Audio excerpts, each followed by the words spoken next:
Buenas con ustedes! Welcome to our vlog. And for today's video, magta-travel tayo mula Zamboanga City, Zamboanga del Sur, papuntang Iligan City, Lanao del Norte. At syempre, dahil hindi naman natin kaya ang dire-diretsong biyahe, nag-stop over muna kami sa Sindangan, Zamboanga del Norte, kung saan nandito ang aking Kuya Joel at Ate Chari. Kaya iyan, namasyal muna kami sa Municipal of Sindangan. Actually, hindi na ako nakapag-vlog kanina nung dumating kami sa Sindangan dahil mga sobrang sakit ng puwet at masarap talaga magpahinga. Lalo't naka-motorcycle single lang kami pumunta dito. So ayun nga, nag-e-enjoy nga kami diyan nung nandiyan na kami sa Sindangan. Sobrang ganda ng lugar nila, napakasaya ng mga tao.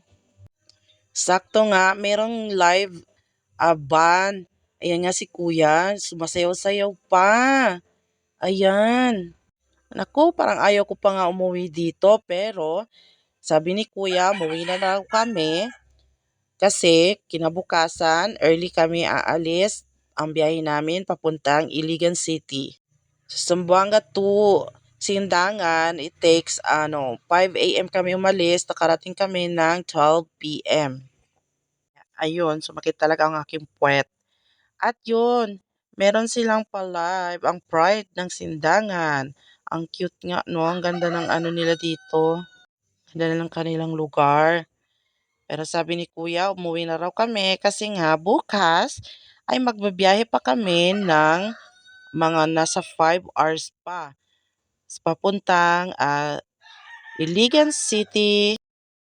So ayun na nga, kinabukasan 5 a.m. ay bumiyahe na kami papuntang Iligan City. So kasama pa rin namin syempre si kuya at si ate. Ayan, so bakit nga pa pala kami pupunta ng Iligan City? So yearly kasi may family reunion yung aking mother. So since wala na si mama, syempre matagal nang wala si mama, so kami na lang mga anak niya ang uma-attend. So kahit papaano, at least buhay lang man si mama sa pamilya. Medyo malayo-layo nga ang aming biyahe, kaya ayan. I'm so excited talaga mga be kasi alam nyo, first time namin tong mag-travel ng ganito kalayo. So hindi naman talaga kami nagta-travel kasi nga walang budget, ganyan. So since this is the family reunion, syempre pagbabudgetan talaga namin to. At syempre, para makapunta rin kami sa ibang lugar. So, Iligan City.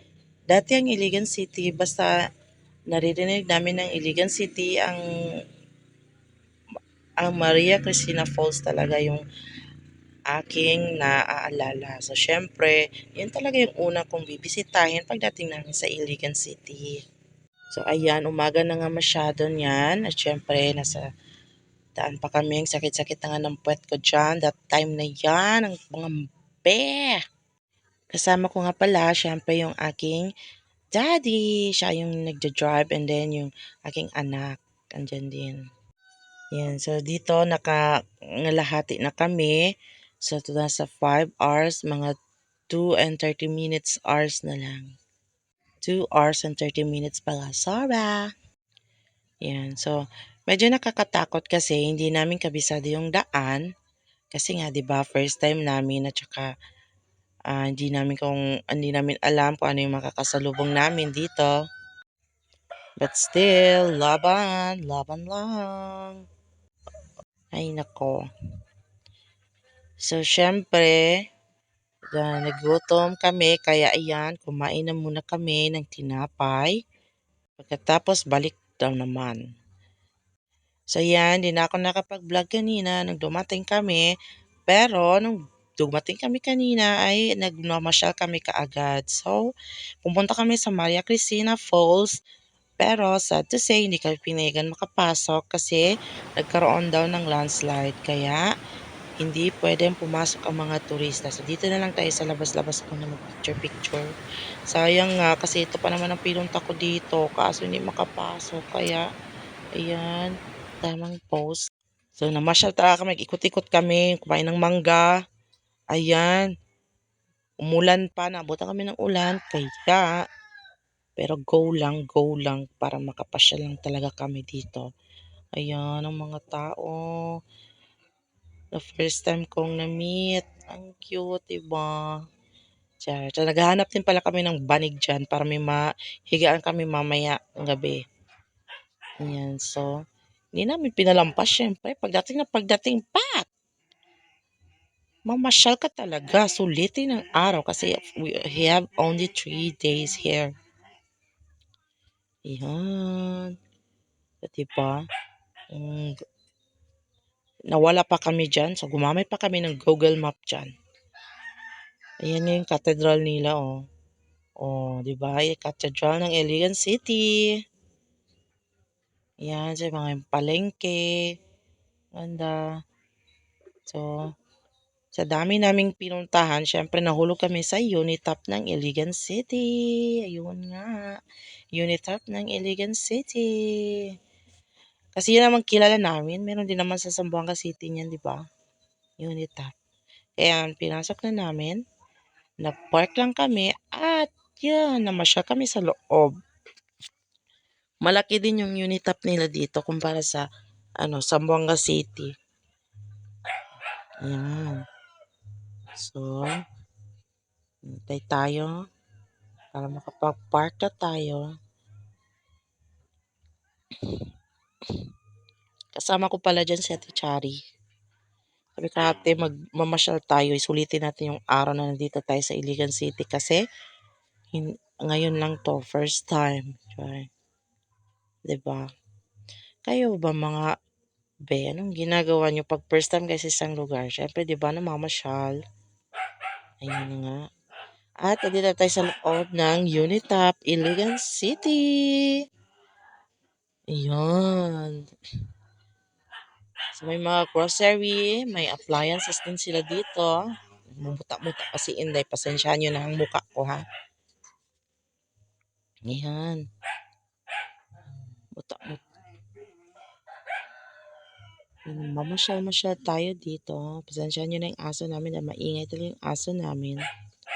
Ayan nga. Ayan. O, diba? O, pak! Saan kayo dyan?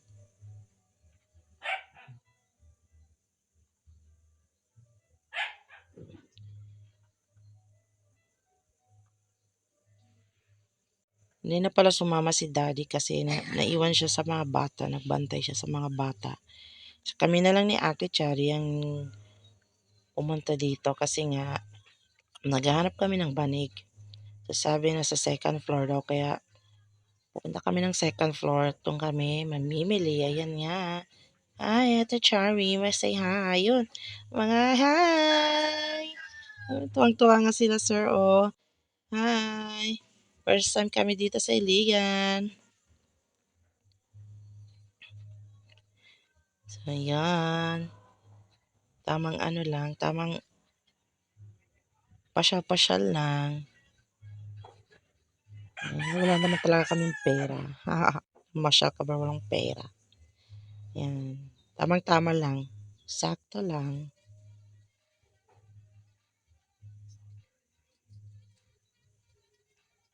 Oh, di ba si Ate Chari? Daming binili ni Ate Chari dyan.